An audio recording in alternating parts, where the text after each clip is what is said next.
footage. I've had a horrible experience with Michael Moore, and in Washington State nobody wants to take him on. I guess he's never lost a lawsuit, and I just wanted to tell you my story and see if maybe you can help me out some way. Had a lot of bad luck happen to me in this last year or two. Well, anyway, Michael Moore ended up with my vacation footage. I was in London with this Eric Turnbow, who used to be a good friend of mine, and he's walking on Abbey Road on his hands towards the studio. Beatles walked across the album away from the studio, and he dislocates his left shoulder and rolls a somersault. I caught it all on film. He finds where Michael Moore's looking for video or anything to do with social medicine for his up-and-coming Sicko documentary. So anyway, my ex-friend for years, we were like brothers in music. He's an internet freak. I've never been on a computer like that in my life. Still to this day, I've never texted. I've never been on a computer online ever. So anyway, he takes and sends off to Michael Moore my vacation footage that he had in his possession. I allowed him to keep the cartridge and the machine that played the cartridge from my girlfriend at that time's camera that she loaned me to use. And so make a long story short there, my ex-partner Eric Turnbow ends up lying to me to keep me away from the premiere in Seattle where Michael Moore and Michael Moore's sister attended. Eric told me he had an hour and a half notice. He knows it takes me 2 hours with good traffic to get from where I live out on the coast to Seattle. So he blatantly lied to me. I caught his lies in his website stuff. I had people get on there and look. And in the newspaper, he made a big deal of himself of meeting Michael Moore sitting in the golden roped off VIP section and getting his name in the credits and everything, and mine was totally left out. So I ended up trying to contact Michael Moore prior to this coming out and saying, you know, hey, I heard you may be using my video and my song I'm singing that I wrote called "Oh England." It was also used in the documentary a little bit. Eric and I are singing it a cappella, which I would have never allowed. We do have a 15 original song CD Eric and I did, a CD called "I'm Alive." It's been on TV and radio locally a little bit. We're big Beatles, fans. He's a fanatic. I'm just a fan. But anyway, what happens is Eric makes a big deal of himself after this premiere in Seattle. He lied to me, of course. He told me he had an hour and a half notice, but on his website and in a newspaper in Olympia, Washington, where he lives, he put in the Daily Olympian that, he had a day and a half notice. He didn't know who to take, so he took his older sister, who conveniently lives in Seattle already, and she took him out for chicken quesadillas and drinks prior to the documentary. But that's not the story he told me. I was actually standing in the Aberdeen Home Depot shopping when he called me the next day after and said, "Oh, sorry, dude, I couldn't get a hold of you because I only had an hour and a half. I had to scramble to get my karaoke show covered." Him and I both own karaoke DJ shows that we do on our own. Well, after numerous tries with girls emailing Michael Moore at Dog Eat Dog Production, he had never returned any messages back at all. He just ignored everything. So finally, when it came out to the public, I went to Olympia, an hour east of where I live, out towards the coast, in the hometown of Aberdeen, Hoquiam, where I was born and raised, same town as Kurt Cobain, who I'd sang with once. But so I went to Olympia the day it was released to the public, and I watched the documentary, and sure enough, right in the middle of the Sicko documentary, there I am, my face, my voice, my footage, my song "Oh England," we're singing together, and there's probably 30 seconds of my stuff used in the documentary. Because Eric dislocates his shoulder and goes to a hospital. I filmed it all. He's everything in that documentary belongs to me, and I since Michael Moore didn't respond, I had a girl email him again and say, "Hey, this guy's going to get attorneys and sue you if you don't respond." He ignored that too.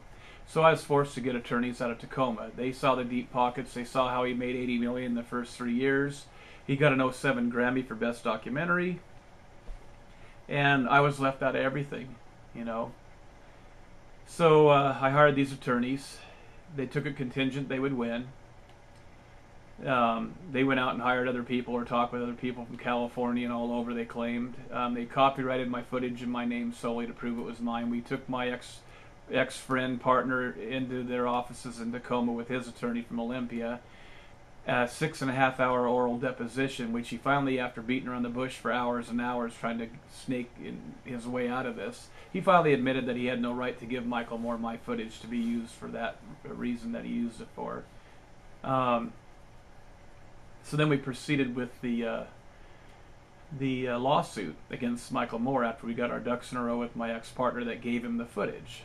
Now, I don't know what he told Michael Moore, if he owned it or I owned it or whatever. I have no idea, but still it was mine, and I proved it was mine. So anyway, he never replied. My attorneys sent him a demand letter to respond to. He failed to answer it. They then sent him another one and gave him so many days and said, if you don't answer this, we're going to file a lawsuit against you, which we had to end up doing because he wouldn't respond to them either. After we filed the lawsuit, of course, he went out and bought the best money he could buy out of Seattle. My attorney said they were the cream of the crop in the state of Washington. And then he also hired a guy in Washington to make this anti-SLAPP law for him. As a producer, if somebody brings him anything to use and he uses it, you can't sue him. This is a law he created. He stalled the courts to get this law in effect, and then the day after it was in effect, they rush it into the courtroom, his attorney's out of Seattle, and this Karen Strombom, district court judge in Tacoma, I get no warning at all from anyone, not even my own attorneys. They were not present. I wasn't notified. I was never served. And the courts decided to give me a $10,000 court fine and Michael Moore's attorney's fees over $42,000 against me for over $52,000. And actually, I got notified by, I've been doing automotive since my sophomore year in Aberdeen High School, 74 till present, which is 39 years. So I get an automotive customer of mine calling me up and saying, hey, do you get the paper? No, I don't. Well, you need to come and get one. We'll give you one. Come on down. I go, what's up? Well, you made the news, big time news. I go, how can I make the news? I don't even know what it's about. It's kind of weird. I've lived here all my life. I don't know what it's about or what I could be in the news for in the paper. So I went down there and the headlines read in big black, lettering. It said, Hoquiam man fined $10,000 by Tacoma judge under new law. And I'm totally shocked. I'm like, how could they do this to me? I didn't do nothing to him. This doesn't seem right. So I called my attorneys from the Aberdeen Daily World and told them. They apologized. Oh, yeah, we knew about it. I asked them, was you present? No, we weren't. It's appealable. I said, well, it doesn't even apply to me, that law. I never gave him anything. He got that from the person that he met at the premiere. That's considered the fifth Beatle on Michael Moore's website for years now. He took all the glory. He thought he was Leonardo DiCaprio over all this, thought he was a big shot. And he even promoted himself in the newspapers, radio, TV in Olympia area, and also his karaoke shows. He would have billboards saying, come and meet, the famous actor in Sicko or something, So he really glorified himself to suck in all the limelight he could. I called the judge and left her a message saying, hey, I woke up one day to find my vacation footage in Michael Moore's Sicko documentary. It's now copyrighted in my name, both the video and the song, Oh England, that I wrote.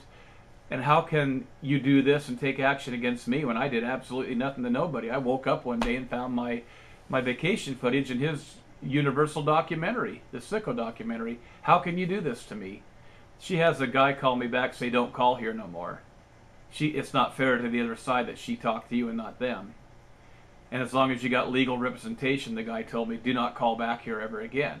So I said, okay, well, if I can't talk to her and get nowhere, can anybody answer this question? No, they can't. So I let it go.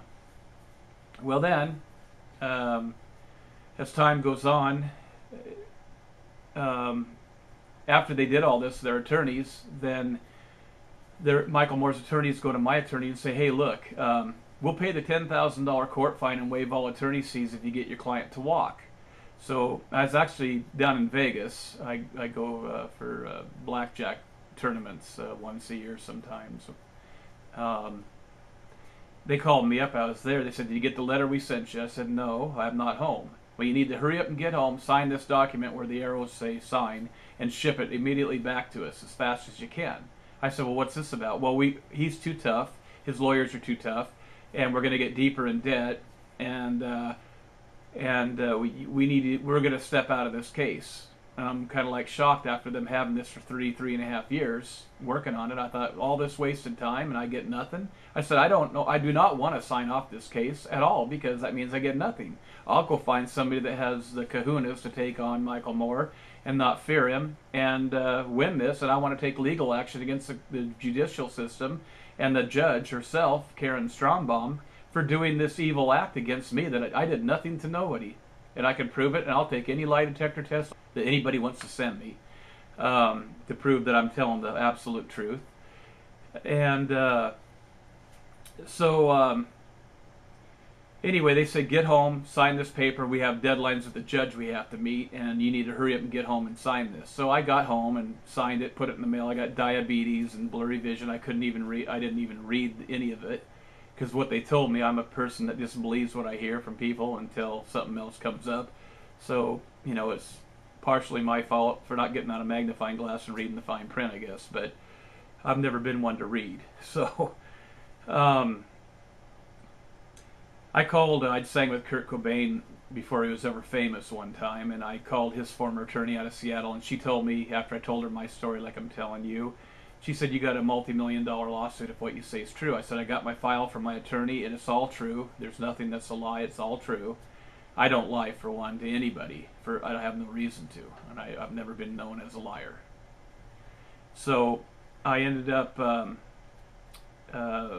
calling Kurt's attorney. She told me that I had a great case, and she said, you know, I told her that my footage was copyrighted and my song by my attorneys, and so he's in copyright infringement I got against him, you know, and if I do that to his documentaries, I got to pay him $250,000.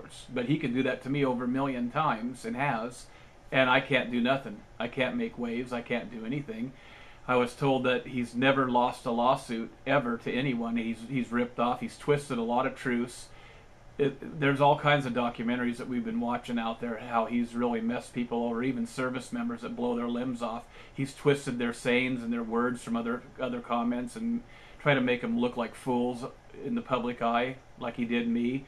He also, if you type in HollywoodReporter.com, this Eric Gardner, E-R-I-Q Gardner, freelance writer for the Hollywood Reporter, I had another customer of mine call me up and said, have you ever been on a computer? I said, no. Well, get somebody with a computer and type in HollywoodReporter.com and look at the article that Michael Moore put in there against you. So I had somebody do that.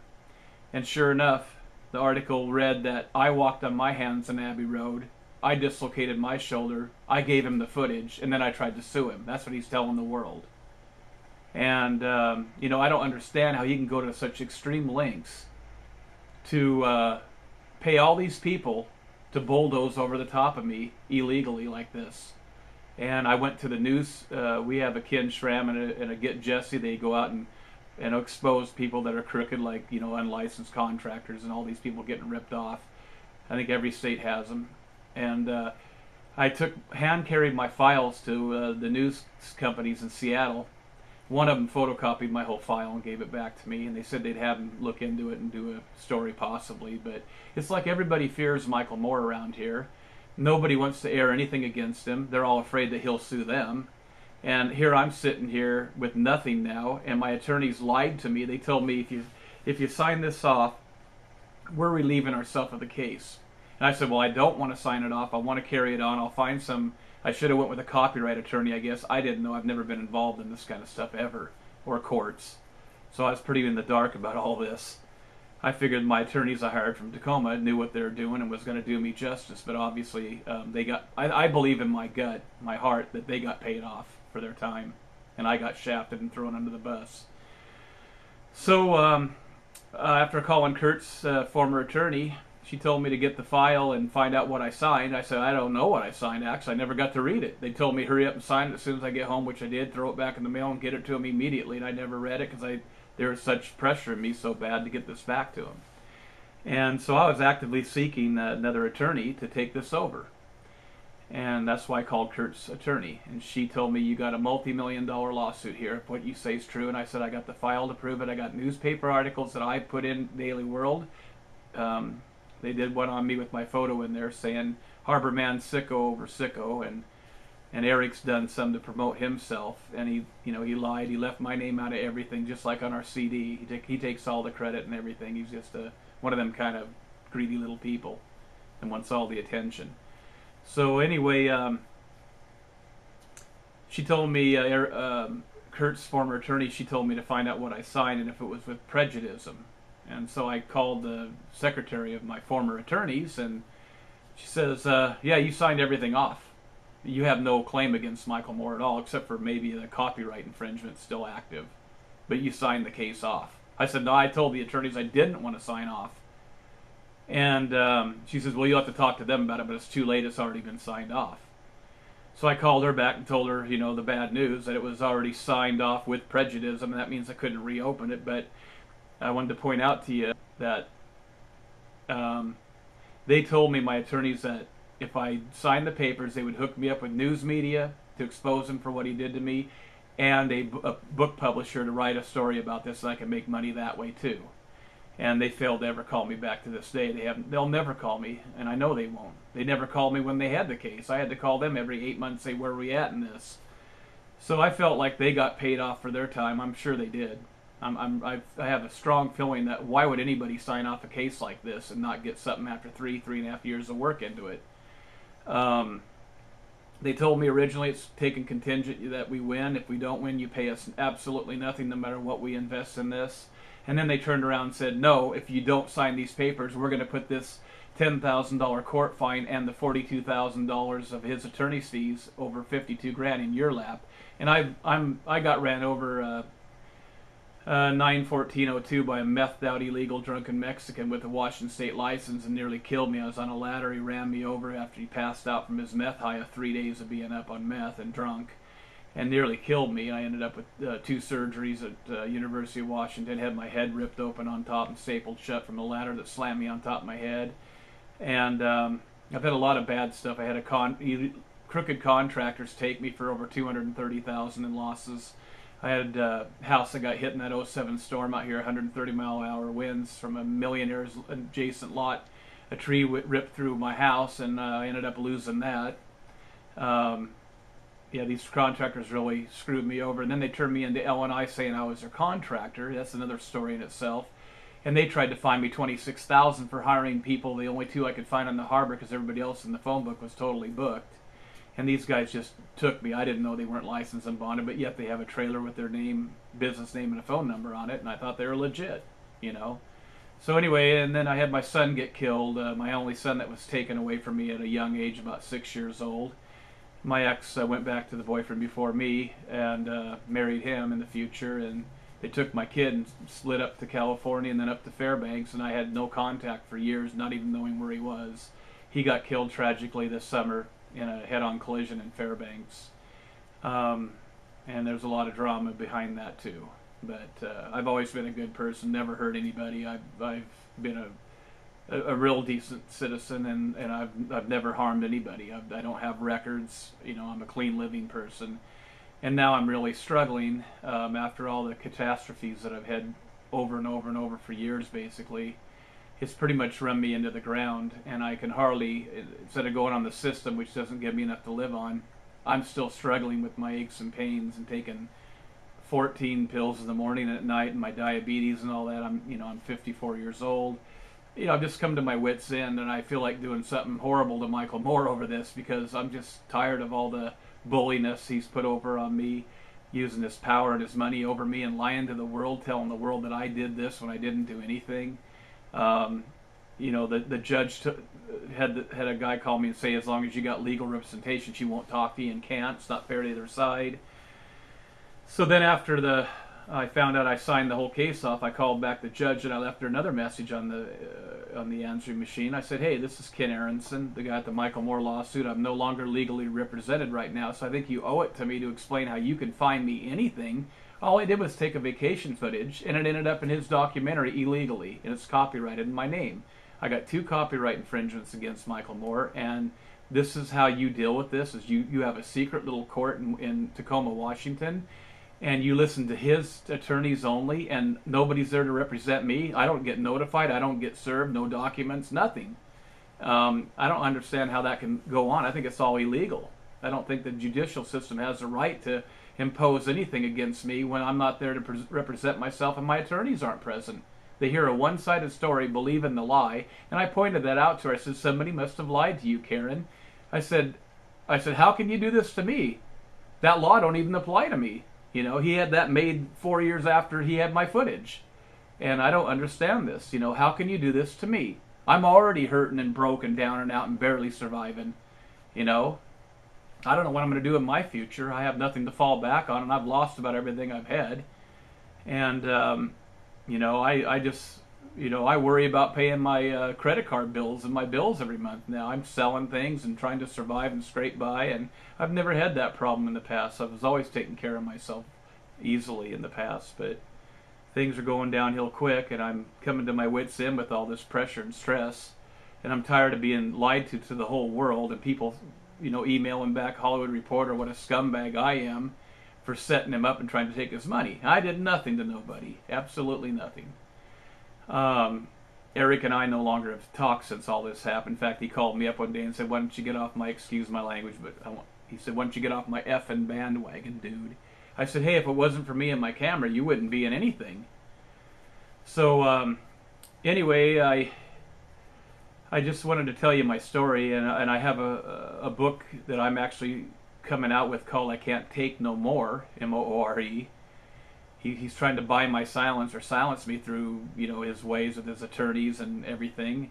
And everybody that I've talked to air this to in talk shows, I called HollywoodReporter.com and finally got the guy that wrote the story to call me after 2 months of threatening them that I'm going to sue him, you know, for the slanderous garbage they're putting out against me. It's not true. Why don't you run the true story? They don't want to do that. They don't want to make a correction. They don't want to do anything that's telling the truth of this story.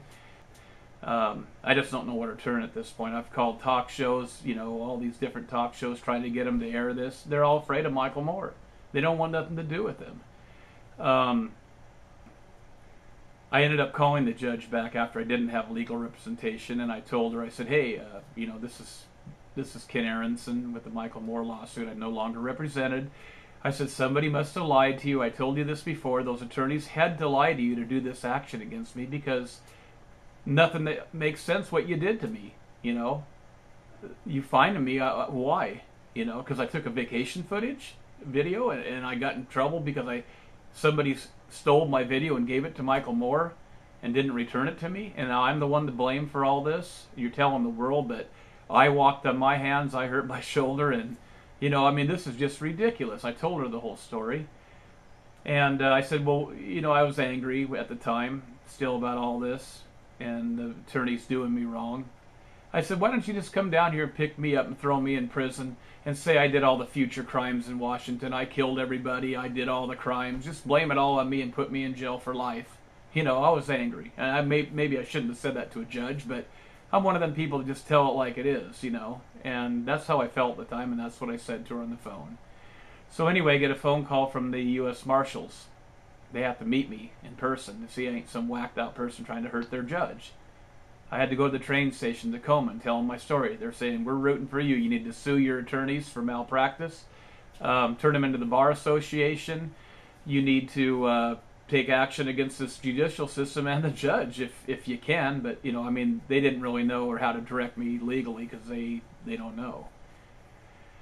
But they urged me to sue my own attorneys, which I really like to do that, and the court system and the judge. You know, they should all be disciplined somehow by the Bar Association because of what they did to me. I think this is just totally absurd, just incredible. It's a nightmare for me. It's cost me damages to my reputation, my name, my business. I have a mobile auto repair. I work it for myself and always have. And then I do karaoke DJ. I haven't done much of that because of my injuries from 12 years ago. It nearly killed me. I got head, neck, and back problems, severe. And I'm 6'5", you know, 295 pounds, so I'm not a tiny guy. And, you know, I live in pain all the time, severe pain. You know, I just don't understand it. This guy's got $200 to $300 million bank account. I find out from my attorneys. And like I said, he made 80 million, I guess, in the first 3 years. It's over 100 now. And he got an '07 Grammy. And this guy can't even just call me up and say, "Hey, we're sorry we did this to you. Let us make it right with you." That's what I would have done. You know, I would have paid whoever for, you know, ignoring that this is the truth. The guy's trying to tell me the truth of what happened. It's his video and not the guy that gave it to him.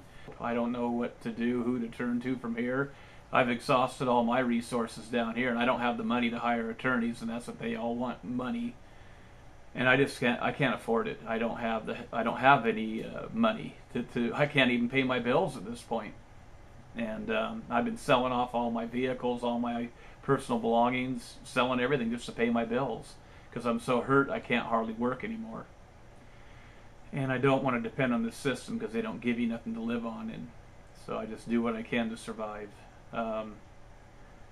Once again, I mean, there's a lot more I can tell you. I just don't want to bore you with all the details of my life, but I've had a lot of bad things happen to me. I feel like modern day Job, and I wasn't raised in any religion. I never went to church. You know, we never went at all, but I still have a high moral about me, and I'm very honest. I'm very open. I'm very real. I don't take nobody's BS or when they're beating around the bush or lying, or I don't like any of that stuff. You know, I'm totally against anybody that's deceiving and lying.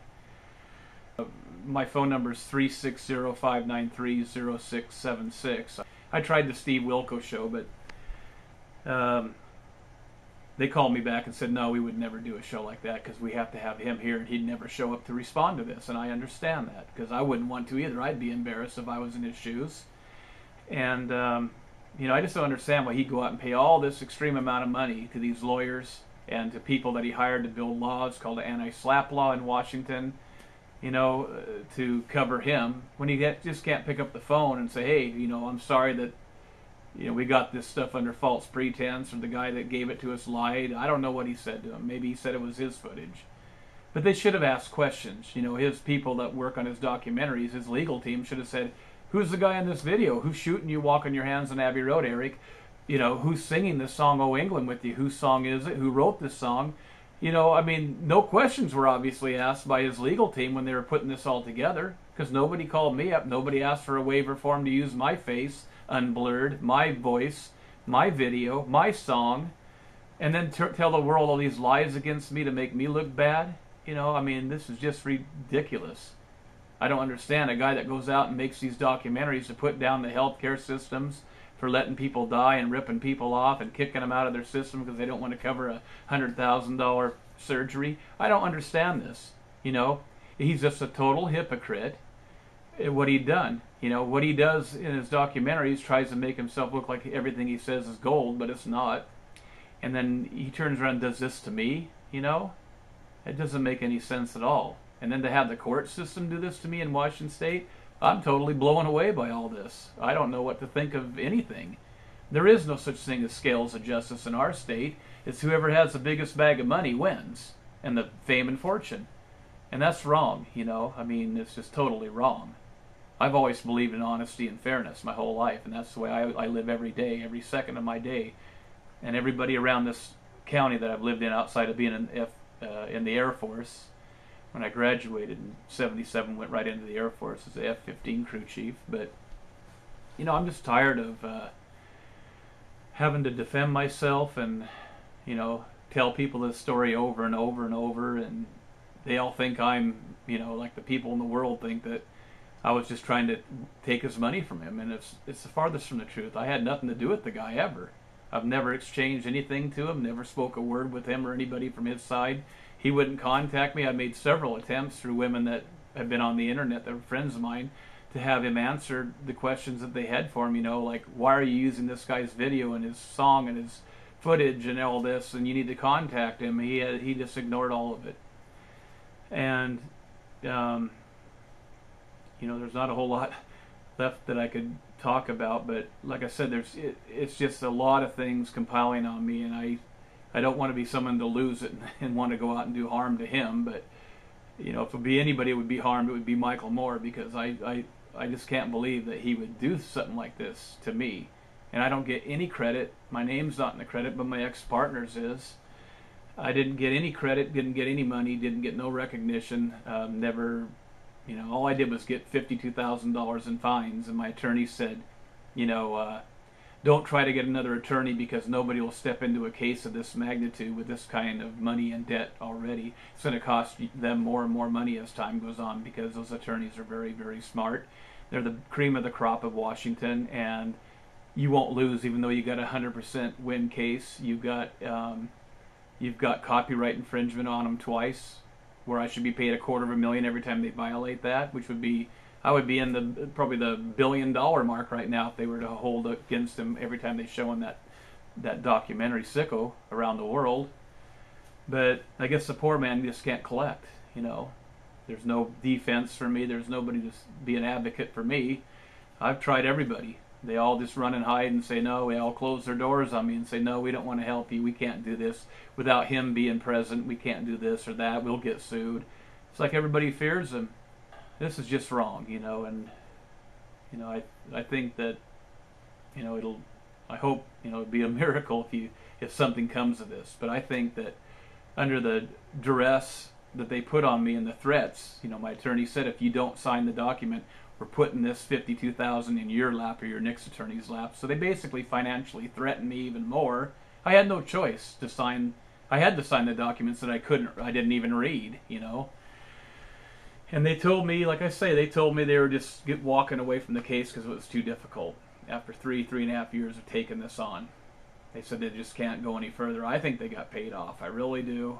They lied to me and said they'd hook me up with the media and a book writer. That they haven't called me back at all since this all has been closed. It's over a year now. I've never been one to ask for anything from anybody. I've always been strong and helped everybody all my life. And I've been taking advantage of thousands of dollars by helping poor people that scam me and use me, and I can prove it all.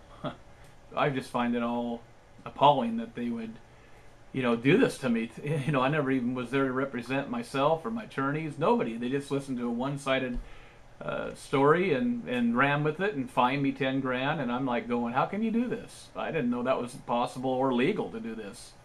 So I think that the judicial system needs to answer to what she did, and they should take her off the bench if that's how she conducts her affairs, by finding an innocent person that did nothing to nobody. I'm in trouble for taking a vacation footage. Come on, that's just ridiculous. And everybody else I've told this to is like scratching their head, going, "Wow, you got burnt." And I just don't know what to do anymore. I feel like doing something crazy to Michael Moore and flying over and finding him somewhere, but I know that won't do any good. I've never been a person to harm anybody, never. And I don't believe in violence. That will answer the question, but it sure makes you, I can understand why people go ballistic sometimes by the pressures put on them by things. But I do think a lot of the stuff he does is good, but a lot of it's after you watch the documentaries from other people against him and see how they talk against what he's done with their footage and their ways and their things, I don't have no respect for that guy anymore. None. Absolutely none. He's making millions off lying to people, twisting things around, and he's just a liar, a thief, and a hypocrite. And I would tell that to his face. I'd love to, and so he's standing behind a lie, making millions, and making me look bad. Never gave me a penny, no recognition for what he used. His sister stated at the premiere, Michael Moore's sister stated, it was a much needed comic relief in the middle of their documentary, as Eric put in the newspaper. That was a quote that he used from Michael Moore's sister. And well, I could tell you a lot more details, but I think I've told you enough for now. So hopefully you'll get this, and I can hopefully get a phone call or somebody to help me out, because that's all I'm hoping for. Because I don't think I'll ever rest until I get my story told to the world and expose Michael Moore for what he really is, a liar and a thief and a hypocrite. So I wish you well, and I hope to hear from you. Thank you very much.